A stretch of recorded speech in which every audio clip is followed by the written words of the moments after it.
오늘 우리가 함께 나눌 에베소서 1장 13절로 14절은요, 지난 3절부터 이어져 온 찬송의 마지막 부분입니다.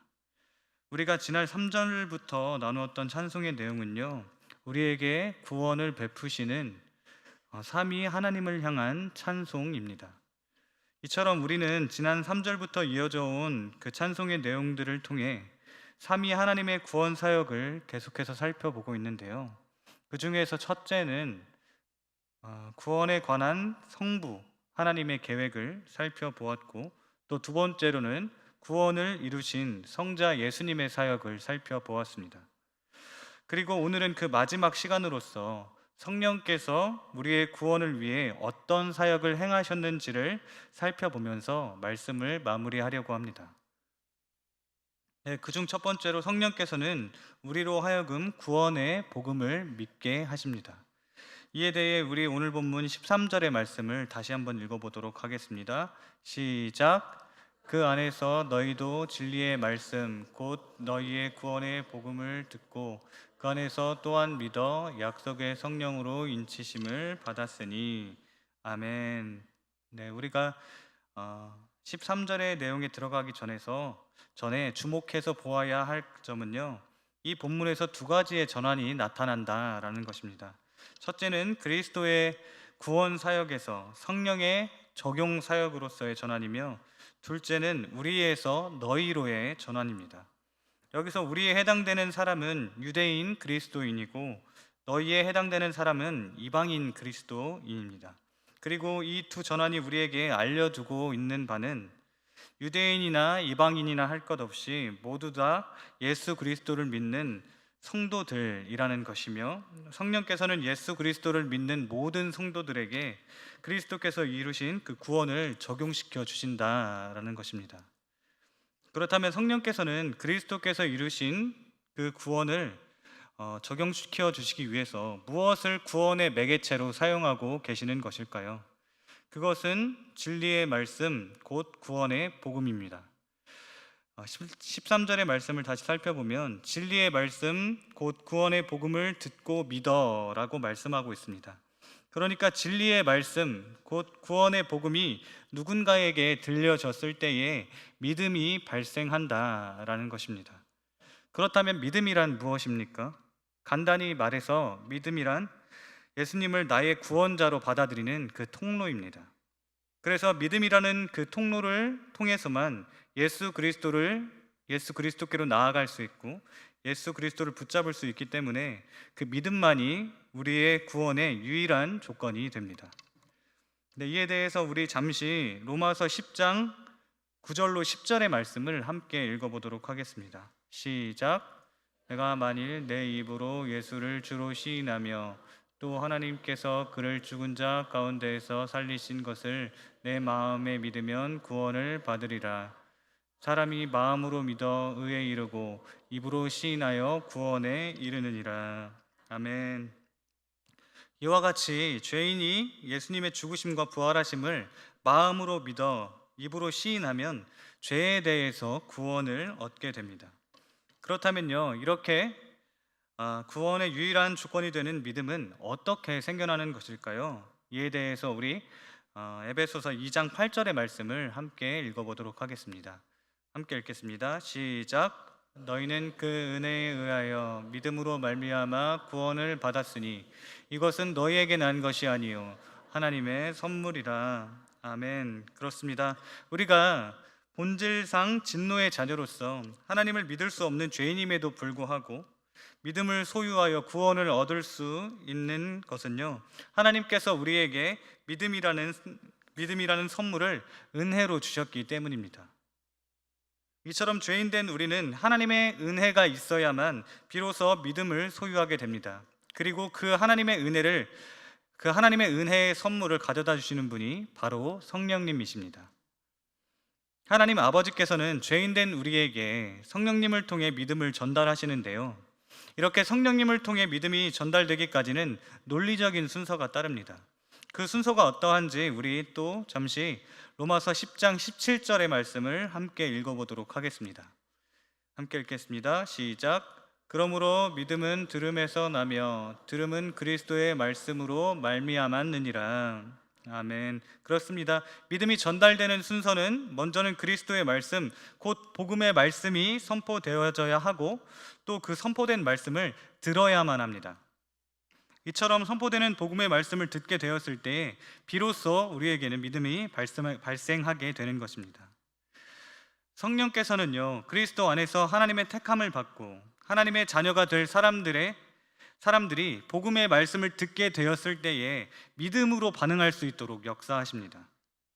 여기서 복음의 말씀을 믿음으로 반응할 수 있게 되었다라는 것은요, 말씀이 들려졌을 때에 죄로 죽어있던 나의 영혼이 되살아나는 그 거듭남 곧 중생을 경험하였다라는 것입니다. 네, 또 논리적으로 보았을 때 믿음보다 거듭남 곧 중생이 앞섭니다. 왜냐하면 영혼이 거듭나서 되살아난 사람만이, 즉 옛 자아가 죽고 새로운 영적 생명으로 되살아난 사람만이 하나님의 말씀에 믿음으로 반응할 수 있기 때문입니다. 그렇다면 죽어있는 우리의 영혼을 되살리셔서 하나님의 말씀을 믿을 수 있도록 하시는 분은 또 누구실까요? 그분도 역시 성령님이십니다. 성령님께서는 예수 그리스도를 죽은 자 가운데에서 살리신 분이십니다. 이러한 성령께서는요, 복음의 말씀을 통해 죄로 죽어있는 우리의 마음을 되살리셔서 거듭나게 하시고 또 그 안에 믿음을 주십니다. 그러므로 말씀을 통해 우리를 거듭나게 하시고 믿음을 일으키시는 성령님이 없이는 우리는 결코 구원자 예수 그리스도를 믿을 수 없으며 또 입술로 고백할 수도 없는 것입니다. 여기에 모인 우리에게 믿음이 생긴 과정을 한번 살펴보면 누군가에게 복음을 듣고 예수님을 마음으로 믿어 이 자리에 나와 있을 것입니다. 복음을 듣지 않았는데 예수님을 믿은 사람은 단언컨대 단 한 분도 계시지 않을 것입니다. 그렇다는 것은요, 우리 모두는 누군가에게 복음의 빚을 진 자들이다라는 것입니다. 빚을 진 자들은 채무의 의무를 지닙니다.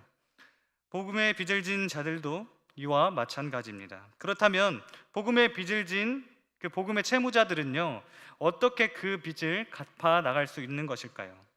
그것은 바로 복음을 전파하는 일입니다. 그래서 복음의 빚진 자인 우리는 때를 얻든지 못 얻든지 하나님께서 그리스도 안에서 택하신 자녀들, 곧 잃어버린 어린 양들이 다시 길을 찾고 하나님께로 되돌아올 수 있도록 예수 그리스도의 복음을 전파해야 합니다.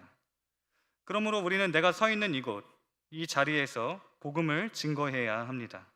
우리가 위치한 자리에서 복음의 말씀을 전파하며 복음의 채무를 감당하게 될 때에 성령께서는 그 복음의 말씀 가운데 역사하여서 듣는 이들로 하여금 거듭남과 회심을 일으키시고 믿음을 발생시키셔서 하나님의 자녀로 살아가게 하십니다.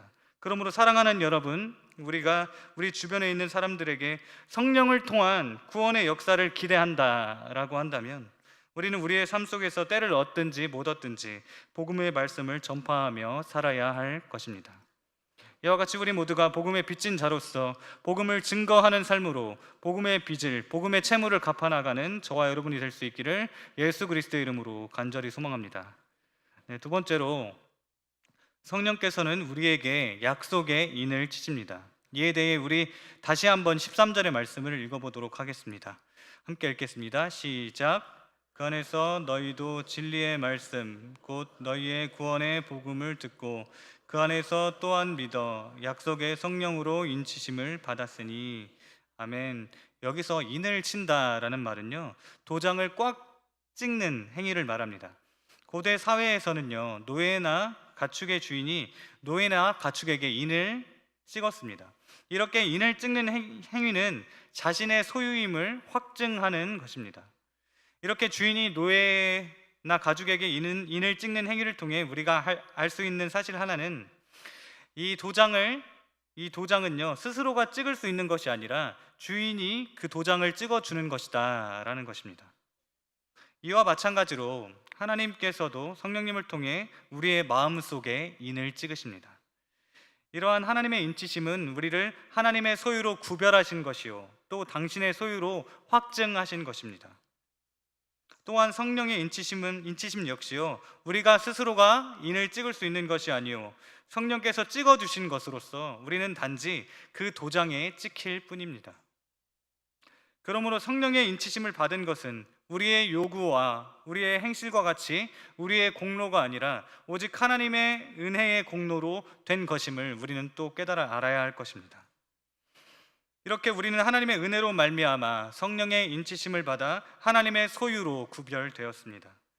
하나님의 소유로 구별되었다는 것은요 하나님의 구원을 입은 상태가 되었다라는 것입니다. 그렇다면 이처럼 하나님의 소유로 구별되는 그 성령님의 인치심은 언제 나타나게 되는 것일까요? 그것은 바로 우리가 복음의 말씀을 전달받고 우리에게 믿음이 생겼을 때입니다. 우리가 구원을 입을 수 있는 유일한 방도는 바로 예수 그리스도를 믿는 믿음이다라고 하였습니다. 성령께서는요 우리가 성령께 믿음이라는 그 은혜의 선물을 받아 예수 그리스도를 믿게 될 때에 우리의 마음속에 인을 치십니다. 그리고 그 인치심의 효력은요 에베소서 4장 30절의 말씀처럼 구원의 날까지 지속되게 됩니다. 성령께서는 우리의 마음속에 믿음을 심으신 분으로서 구원의 날까지 또한 우리의 믿음을 보존하시는 분이십니다. 이렇게 우리에게 믿음을 심겨주신 성령께서는요 우리가 완전한 구원을 다 이룰 때까지 그 믿음을 보존해 주실 것을 약속해 주셨기 때문에 바울 사도는 성령님을 향해 약속의 성령님이다 라고 고백한 것입니다. 이처럼 약속의 성령으로 인치심을 받고 하나님의 소유로 구별된 자들은요 성령께서 그 믿음을 끝까지 지켜주셔서 결국은 완전한 구원에까지 이르게 됩니다. 성령께서는 그리스도 안에서 하나님의 택하심을 받고 구원을 입을 자들의 마음 가운데 찾아오셔서 그곳에 거하십니다. 이것을 우리는 성령의 내주하심이다 라고 말하는데요 이렇게 각자의 마음 가운데 내주해 계시는 성령님께서는요 매일같이 죄를 향하여 살고 싶어하는 우리의 마음을 붙잡고 돌이켜 주셔서 죄를 버리고 하나님을 향하여 살 수 있도록 구원자 예수 그리스도께로 우리를 인도해 주십니다. 이렇게 죄를 버리고 하나님을 향하여 살게 되는 과정을 우리는 인생 전체에 걸쳐서 겪게 되는데 이러한 과정을 통칭하는 것이 바로 구원이라는 단어입니다. 성도는 성부께서 계획하시고 성자 예수 그리스도께서 이루신 구원을 성령을 통해 전달받은 자들입니다.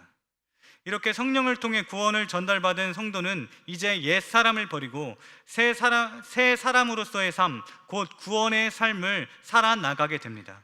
그래서 구원의 삶이란 하나님과 함께 새로운 생명을 사는 삶으로서 나의 죄된 본성은 계속해서 깎여 없어지고 거룩하신 예수 그리스도를 닮아 변화되어가는 그 삶을 말합니다. 이러한 구원의 삶을 주관하시는 분이 바로 우리의 성령님이십니다. 성령님께서는 하나님의 소유로 구별된 성도들의 마음속에 거하셔서 예수 그리스도를 닮아 변화되는 구원의 삶, 곧 거룩해져가는 성화의 삶으로 인도하십니다.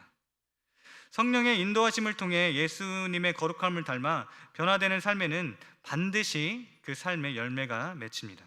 그것은 바로 믿음의 행함입니다.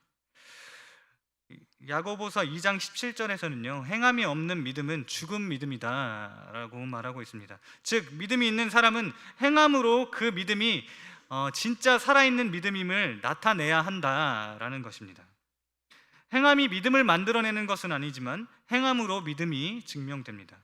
하나님을 사랑하는 것이 이웃을 사랑하는 것으로 나타나는 것처럼 우리의 입술로 예수님을 향한 그 믿음을 고백하였다라고 한다면 우리는 우리의 믿음의 행함, 곧 예수 그리스도를 닮은 모습을 통해 성령의 인도하심과 내가 하나님의 소유가 되었다는 것을 증명해야 할 것입니다. 그러므로 사랑하는 여러분, 내가 내 마음과 입술로 예수 그리스도를 고백하였다면 우리는 우리의 삶에서 그 신앙 고백에 합당한, 신앙 고백에 걸맞은 모습으로 변화가 나타나야 할 것입니다. 그 신앙 고백에 합당한 변화의 모습은 우리가 예수 그리스도를 닮아 죄와 구별되고 세상과 구별되는 거룩으로의 변화됨입니다.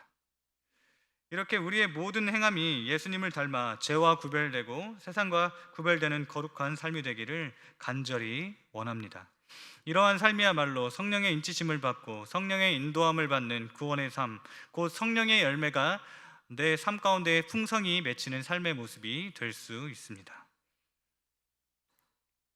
네, 마지막 세 번째로 성령님께서는 구원의 보증이 되십니다. 이에 대해 우리 14절의 말씀을 또 함께 읽어보도록 하겠습니다. 시작. 이는 우리 기업의 보증이 되사 그 얻으신 것을 속량하시고 그의 영광을 찬송하게 하려 하심이라. 아멘. 여기서 보증이란 말은요, 선금이나 계약금을 의미합니다. 네, 우리가요 집이나 차 등을 구입하기 전에 계약금을 먼저 지불하게 됩니다. 이렇게 계약금을 지불하게 되면요, 내가 소유하려던 것, 소유하고 싶어 하던 것들이 이제 확실한 소망으로 나에게 다가오게 됩니다. 이와 마찬가지로 성령님께서 계약금 혹은 보증이 되셨다라는 것은요, 우리가 미래에 소유하게 될 그 천국에 대해서 확신에 찬 소망을 우리가 갖게 되었다라는 것입니다. 또 하나 우리가 이 말씀에서 주목해야 할 말은요, 그 얻으신 것을 속량하신다라는 말입니다. 여기서 그 얻으신 것이라는 말은요, 하나님의 소유가 된 것을 의미합니다. 또한 여기서 사용된 속량이란 말은 성도가 하나님께서 예비해 놓으신 그 완전한 기업에 들어가는 사건을 말합니다. 그 완전한 기업이란 성도들이 장래에 받게 될 완전한 구원입니다. 이렇게 예수 그리스도를 믿어 성령의 인치심을 받고 하나님의 소유가 된 백성은요, 예수 그리스도께서 다시 오시는 날 완전한 구원에 들어가게 되는데요, 성령께서는 그 일에 대한 보증, 곧 계약금이 되십니다. 이처럼 성령께서 우리가 받을 구원에 대한 보증이 되어 주시기 때문에 우리는요, 믿음을 가지고 미래에 주어질 완전한 구원에 대하여 확신에 찬 소망을 우리가 소유할 수 있게 되는 것입니다. 죄인된 우리는요, 스스로가 구원에 대한 어떠한 소망도 갖지 못하는 존재이지만 하나님 아버지께서 그 아들 예수 그리스도를 우리의 죄의 값으로 내어주시며 구원을 이루어 주셨고 성령께서 그 일에 대하여 보증이 되어 주셨습니다. 그래서 우리는 확신에 찬 소망으로 하나님께서 주시는 완전한 구원, 천국이라는 풍성한 기업을 바라볼 수 있는 존재가 되었습니다. 이처럼 우리는요, 본래 스스로가 구원에 대한 소망을 지닐 수도 없고 또 구원에 대한 상상조차 할 수 없는 존재이지만 은혜가 풍성하신 하나님께서는 우리에게 성령을 보내셔서 완전한 구원을 우리가 실제로 소유하고 소망하고 기다릴 수 있는 존재로 만들어 주셨습니다. 이렇게 우리를 구원의 소망 안에서 살게 하신 하나님께 우리가 매 순간 찬양과 감사를 올려드릴 수 있는 저와 여러분들이 될 수 있기를 간절히 원합니다. 네, 이제 말씀을 마무리하려고 합니다. 삼위로 계시는 하나님께서는요, 우리에게 구원의 은혜를 한량없이 베풀어 주십니다. 그렇다면 삼위 하나님께서 우리에게 구원의 은혜를 베풀어 주시는 그 목적은 무엇일까요? 그것은 바로 하나님의 영광을 찬송하게 하려는 것입니다.